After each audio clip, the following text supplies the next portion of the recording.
என்ன நடந்து சொல்லு. கர்த்தருக்கு ஸ்தோத்திரம். ஐயா சொல்லும் போது ஆண்டவர் தொடர்ந்து சொல்லணும்.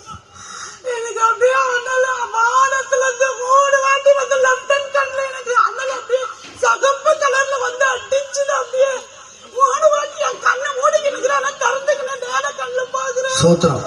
நான் உன முழுமையாக தொட்ட மகளன்னு சொல்லி இப்ப இடுப்பு வலியை விடுதுன்னு சொல்லும் போது எனக்கு எப்ப பார்த்தாலும் இடுப்பு பிடிச்சு கொண்டு இருக்கோம்.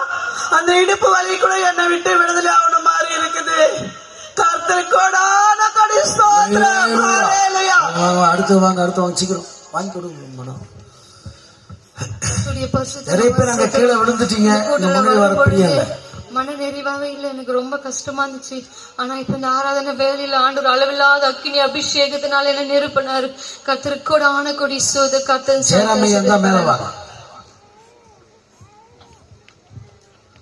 சோத்திரம். என்னால முடியாது, இந்த காலைல வரணும்னா கூட வரைய முடியாது.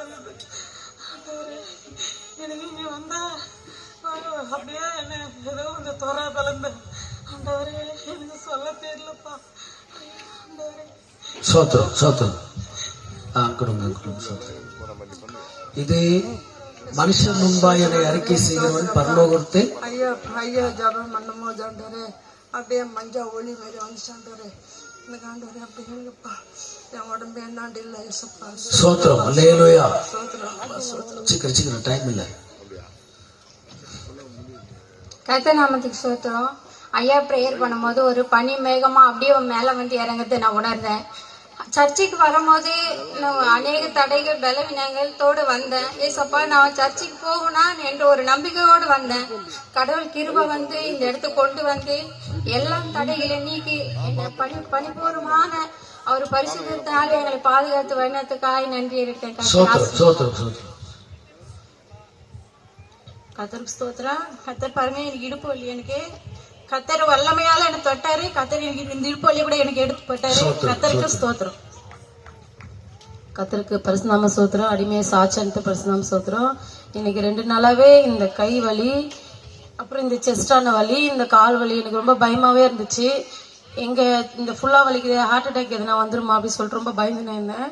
இப்ப பாருங்க ஐயா கை வலி, கால் வலி, இருதய வலின்னு சொல்லும் போது எனக்கு உடம்பு காலையில இருந்தே ஒரு மாதிரிதான் இருந்துச்சு. ரொம்ப வயிறு வலி, ரொம்ப உடம்பெல்லாம் ஒரு மாதிரி ரொம்ப டயர்டா இருந்தது.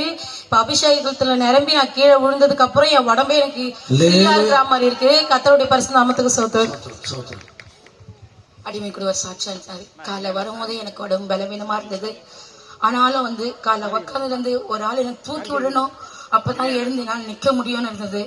இந்த வேலை கர்த்தர் ஐயோட பேசும்போது என் கால் வலி, செஸ்ட் பெயின், இந்த கை வலி எல்லாத்தையும் சுகத்துக்கு அக்கினி அபிஷேகத்தினால என்ன நிரப்பின கர்த்தருக்கு சொல்றோம். நன்றி. சோத்திரம். நல்லது, மகிழ்ச்சி. இன்னும் நாளைக்கு இன்னும் பெரிய பெரிய அற்புதத்தை பார்ப்பீங்க. நிறைய கண் பார்வை தெரிய போகுது. நாளைக்கெல்லாம் நிறைய அற்புதம் நடக்க போகுது. இல்லையா? நாளை காலையில 9:30 மணிக்கு ஆராதனை, பகல் ஆராதனை. 1:30 மணிக்கு 1 மணிக்கு முடிஞ்சிடும். அதுலயும் கலந்துக்குங்க. சாமரித அசையாவங்க பாடல் பாடுவாங்க. சனிக்கிழமை ஜோசப் கரிகாலன் வருவார். புரியுதுங்களா? அதனால இப்ப நம்ம மத்தியிலே அரக்கோணத்திலிருந்து வந்து ஐயா ஜெயராம் ஐயா ஜெபம் பண்ணி முடிப்பாங்க. ஆராதனை முடியும்.